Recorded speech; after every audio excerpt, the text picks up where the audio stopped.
Hi, I'm Representative Sherry Appleton from the 23rd Legislative District in Kitsap County. That's from Minette in East Bremerton all the way to Bainbridge Island. Tell me what your three priorities that you're focusing on this session.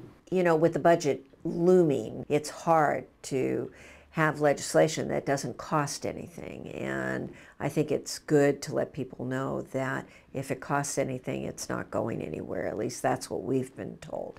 It really has to have a serious implication in the health, safety, and welfare of people in order to pass. But my three issues are, number one is payday lending. We've tried for the last 4 years to put a cap of 36% on payday lenders, and last year, the federal government did that for the military. It was called the Talon Amendment, and we're just trying to be consistent so that there aren't two groups of people getting different interest rates. Right now, the interest rates on civilians is 391% to 1,400%, and that's usury.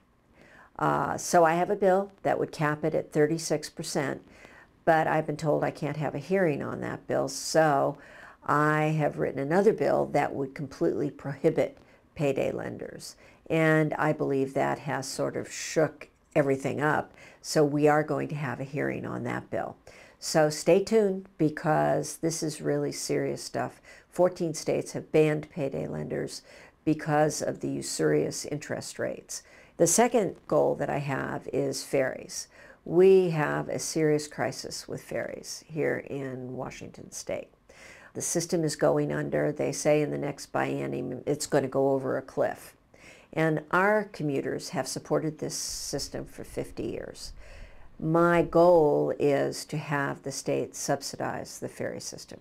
How we do that, we haven't solved that question yet. But we are meeting a group of ferry legislators with the transportation chair, Judy Cleburne. We're meeting on Tuesday nights to see if we can find a solution that will work, that won't unfairly tax commuters, but will make the system fair to our commuters, who we have 16,000 a day who travel to King County. And that's what we're working on at this time. My other ferry bills that I really care about so far, I've not had a hearing on them. We are hoping that as we go along, we may get hearings on the three bills: one to disallow an expiration date on the tickets, two to have a ferry advisory commission that would do this rather than the Transportation Commission, and look at, in a future gas tax, if there is one, that instead of a half a penny, ferries would get a penny and a half to help with operations. So we'll look at that as we go along. This is only the third week, and it has been really like a cyclone hitting. And the third thing is juvenile justice. I have introduced 3 or 4 juvenile justice bills because the pendulum has swung back to the middle. We have 28 children right now in adult prisons who are there with life without parole. And therefore, because of that, they're getting no services.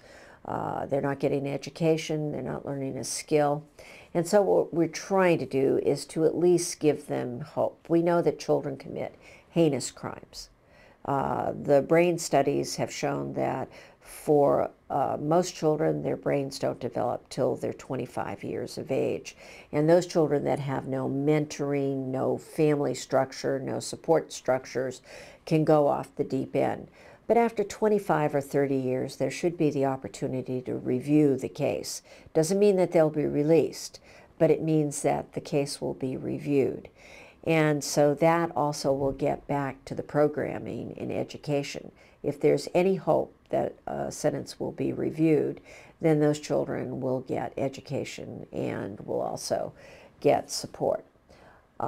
The other ones are mandatory decline of children who go to adult court.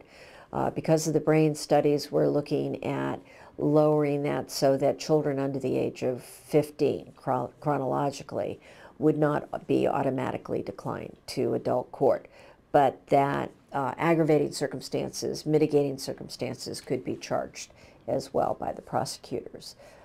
We have various bills that go in and out of those parameters. But those are the most important ones. We're working very hard to make sure that we're not spending dollars that we don't have to. And this is not only about public safety, but it's about saving hundreds of millions of dollars for not only juveniles, but for offenders across the board. Because we want to put money into education, we want to put money into health care, we want to save those social safety nets, and we don't know how to do it with such a deficit, and we're looking at maybe $8 billion.